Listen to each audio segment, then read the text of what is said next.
Magandang gabi mga kapatid sa Panginoon, mga kaibigan, mga kamag-anak, mga kamanggagawa sa uwasan ng ating Panginoon. Welcome muli sa atin pong ika-dalawampung episode sa ating programang Buhay Panalangin with Pastor Noli.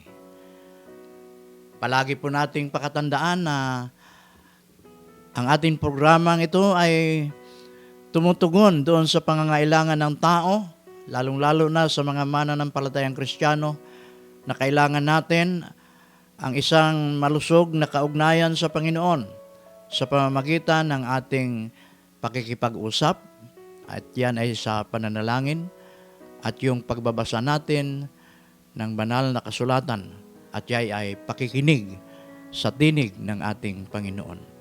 Yan ay kailangan natin sa araw-araw ng ating buhay, sa ating pagharap sa iba't ibang sitwasyon, lalong-lalo na sa mga pagsubok, sa mga hamon ng buhay na hindi natin matatakasan. Kaya welcome tayong lahat, at nawa ay pagpalain tayo ng Panginoon sa atin pong pagsasama-sama ngayong gabi. Sa ating episode na ito ay atin pong matutunghayan ang buhay ng kababaihan sa Biblia. Dahil totoo po na nakikita natin na unti-unti nang namumulat ang tao, na ang lalaki at ang babae ay pantay-pantay sa paningin ng Panginoon. Ngunit hindi pa rin lubusan na yan ay ating nakikita at nararanasan. Marami pa rin mga bansa na ang tingin sa mga kababaihan ay mababa kaysa mga kalalakihan. Yung iba nga, ang tingin sa mga kababaihan ay isang gamit na pag-aari na magagawa mo ang gusto mong gawin bilang isang lalaki. Sa ating bansa na lamang makikita natin yung halos sa pantay na ang pagtingin, kasi marami na tayong mga naging leader sa ating bansa na mga kababaihan. May naging presidente, maging senador, mga kongresista, maging sa mga local executives. Pero sa ating mga simbahan, doon natin nakikita na meron pa ring diskriminasyon sa ilang mga iglesia na hindi kinikilala ang kakayahan ng kababaihan pantay sa kalalakihan. Kaya mga kapatid at kaibigan, tunghayan natin ang ating pagbubulay ngayon na pinamagatan kong ang kababaihan sa banal na kasulatan. Aking babasahin ang teksto natin, at ito ay matatagpuan natin isang talata sa Aklat ng Henesis, Kabanata 1, talatang 27, na nakasaad ang ganito: Nilalanga ng Diyos ang tao ayon sa kanyang larawan.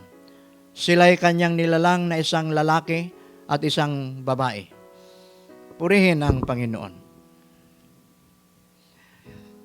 Ang atin pong episode na ito ay isang introduction para sa mga susunod na mga episode natin ay mga women Bible characters ang atin pong pag-aaralan at tingnan kung ano ang kanilang mensahe, hindi lamang sa kanilang kapanahunan kundi maging sa ating kapanahunan. Dahil karaniwan ang alam na higit sa kalahati sa bumubuo ng ating mga simbahan ng ating Panginoong Jesucristo ay kababaihan. Mahalagang maintindihan natin ang kanilang atas, ang atas ng Diyos na papel nila sa loob ng simbahan. Sa karamihan,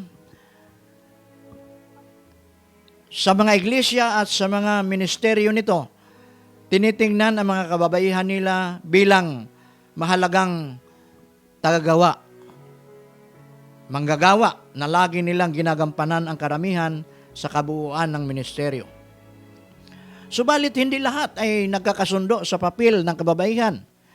Kadalasan ay na pagbabawalan ang kababaihan sa ilang gawain sa ministeryo ng ating Panginoon na may kinalaman sa pagsasalita at pamumuno. Pinapayagan ng iba ang pagiging pastor na kababaihan. Marami ang ayaw payagan sila. Ang ilan ay talagang nagbabawal sa kababaihan upang magsalita sa mga pagtitipon ng iglesia. Karamihan sa hindi pagkakasundong ito ay nagmumula sa iba't ibang interpretasyon ng mga salita ni Apostol Pablo tungkol sa papel ng kababaihan na matatagpuan natin sa unang Korinto 14:34 hanggang 35 at unang Timoteo 2:11 hanggang Kabanata 3 hanggang 7.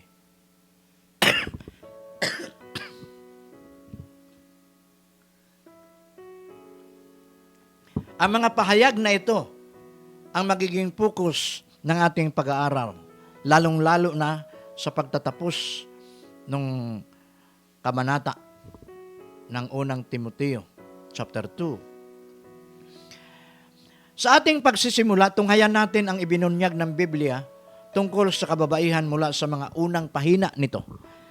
Ang mga babae tulad ng mga lalaki ay nilikha sa larawan ng Diyos. Yan yung ating binasa bilang batayang teksto. Genesis chapter 1 verse 27. Ngunit alam natin na nilikha ng Diyos si Adan muna bago niya nilikha si Eva. At ito'y katotohanang espiritual ayon kay Apostol Pablo. Mababasa natin ito sa unang Timoteo 2:3. Sa susunod ay tutunghayan natin ang kahalagahan ng pagkakasunod na ito na ipinaliwanag ni Pablo. Ngunit sa ngayon ay hindi nito pinatutunayan ang pagkakaangat ng lalaki sa babae. Alam natin na nilikha ng Diyos ang mga hayop bago ang tao. Basahin natin Genesis 1:24-28. At walang makikipagtalong angat ang mga hayop sa tao. Ang babae ay nilikha upang maging katuwang ng kanyang asawa. Tingnan ang Genesis 2:18. Muli, hindi ito nagpapatunay ng kanyang kababaan, kundi ibinubunyag lamang ang papel niya sa pag-aasawa. Ibinigay ng Espiritu Santo bilang katulong natin, katuwang natin, mga kalalakihan.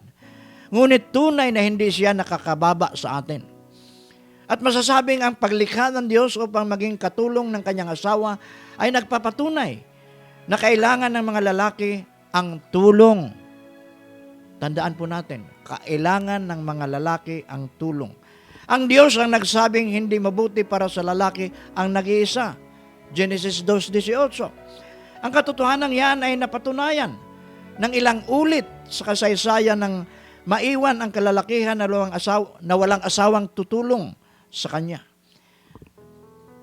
Bilang pangwakas, mapapansin natin mula sa mga unang pahina ng Genesis na ang unang babae ay nabuo mula sa laman ng unang lalaki. Kinuha siya mula sa kanya na nagpapakita ng katotohanang may kulang sa lalaki kung wala ang babae at nung una sila ay iisa. Dagdag pa rito, ang pinaghiwalay ng Diyos ay intensyon niya. Ang pinaghiwalay ng Diyos ay intensyon niya upang muling pag-isahin sa pamamagitan ng ugnayang physical. Isang paraan hindi lamang ng pagpaparami, kundi pagpapahayag ng pag-ibig at pagdama ng kapwa kasiyahang nakasalalay sa bawat isa. Ang lahat ng turong ito mula sa paglikha ay taliwas sa ideya ng isang kasarian ay nakakaangat sa isa o ang pagkakaroon ng karapatan ng isa upang mangibabaw sa isa. At dahil lamang na itinalaga ng Diyos ang isang papel ng mga babae sa pag-aasawa o ministeryo ay walang kinalaman sa pagkakapantay nila sa lalaki kay Kristo na nagtuturing na wala ng lalaki at walang babae. Galatia 3:28. Kaya hanggang doon lang muna mga kapatid, mga kaibigan, isang panimula para sa ating medyo mahaba-haba na pag-aaral tungkol sa mga babaeng tauhan sa Biblia. At marami tayong matututunang aral sa mga kababaihan na ito na ating matutunghayan sa mga pahina ng Biblia. Purihin ang Diyos. Sa ngalan ng Ama, ng Anak at ng Espiritu Santo. Amen. Dumako tayo ngayon sa ating pananalangin. Batid nating lahat na ang ating sitwasyon ngayon ay hindi pa rin nakakaalpas sa pandemya. Isang crisis na dumating hindi lamang sa ating bansa, kundi sa buong mundo na nagdulot ng iba't ibang kabigatan, kahirapan, takot at pangamba sa maraming tao. Kaya doon ang ating focus sa ating pananalangin at inanyayahan ko yung mga tagapakinig ko na sama-sama tayo na manikluhod sa harapan ng Panginoon sa ating pananalangin. Dakila, mapagpala at makapangyarihan naming Diyos, sa sandaling ito, narito kami sa iyong harapan upang idulog sa inyo ang aming mga buhay. Pasalamatan ka rin sa mga biyaya na aming natatanggap sa araw-araw. Ang taglay naming kalakasan, ang aming kinakain at iniinom sa araw-araw, na sa iyo nagmumula. Kaya purihin ka aming Diyos. Ang bawat araw ng amin pong pag-iral sa mundong ito ay naaayon lamang sa iyong habag at sa iyong kagandahang loob. Kaya marapat ka lang, Panginoon, na aming luwalhatiin. Marapat ka lang, Panginoon, na aming dakilain. Ngunit hindi kaila sa inyo, Panginoon, ang amin pong kalalagayan bilang isang mga tao, bilang isang bansa, at lalo't higit ang buong sansinukob, Panginoon, na ngayon ay patuloy pa rin sa paghihirap dulot ng pandemya na COVID-19. Kaya sa haba ng panahon ng aming paghihirap, hindi kami nawawala ng pag-asa, Panginoon, na ikaw pa rin ang makakatugon sa aming kalagayan. Ikaw pa rin, Panginoon, ang makakaahon sa aming pagkakalugmok. Ikaw pa rin, Panginoon, ang magpapalit sa aming mga takot na puso ng isang pagtitiwala, isang pag-asa na ang lahat ng ito ay lilipas, ang lahat ng ito, Panginoon, ay mapapalitan ng isang magandang uri ng buhay dahil sa iyo pong pag-ibig at kapangyarihan. Kaya aming Panginoon, sa sandaling ito, akin pong idinudulog sa inyo ang aking mga kababayan, andito man sa Pilipinas, nasa iba't ibang bahagi ng mundo, o sila man ay nasa kanilang mga tahanan, o ang iba ay nasa banig ng karamdaman, nasa mga ospital, nasa mga quarantine center, isolation centers. Nawa, Panginoon, tunghayan mo sila. Maramdaman nila, Panginoon, ang dampi ng iyong mapagpalang kamay upang sila ay muling makadama ng kasiglahan, muling makadama ng kalakasan ng loob. At higit sa lahat, umaasa, Panginoon, na sa pamamagitan mo ay manumbalik ang kanilang sigla sa buhay. Manumbalik ang kanilang sigla sa kanilang pisikal na katawan upang makapagpapatuloy, Panginoon, na harapin anuman ang kanilang dapat gawin o gampanan sa araw-araw. Patuloy naming inilalapit, Panginoon, yung mga nawala ng hanap buhay. Nawa, O Diyos, kayo ang magbubukas ng mga pagkakataon upang muli silang makapaghanap buhay, upang sila, Panginoon, ay makasuporta hindi lamang sa kanilang sarili, kundi higit sa lahat sa kanilang mga mahal sa buhay.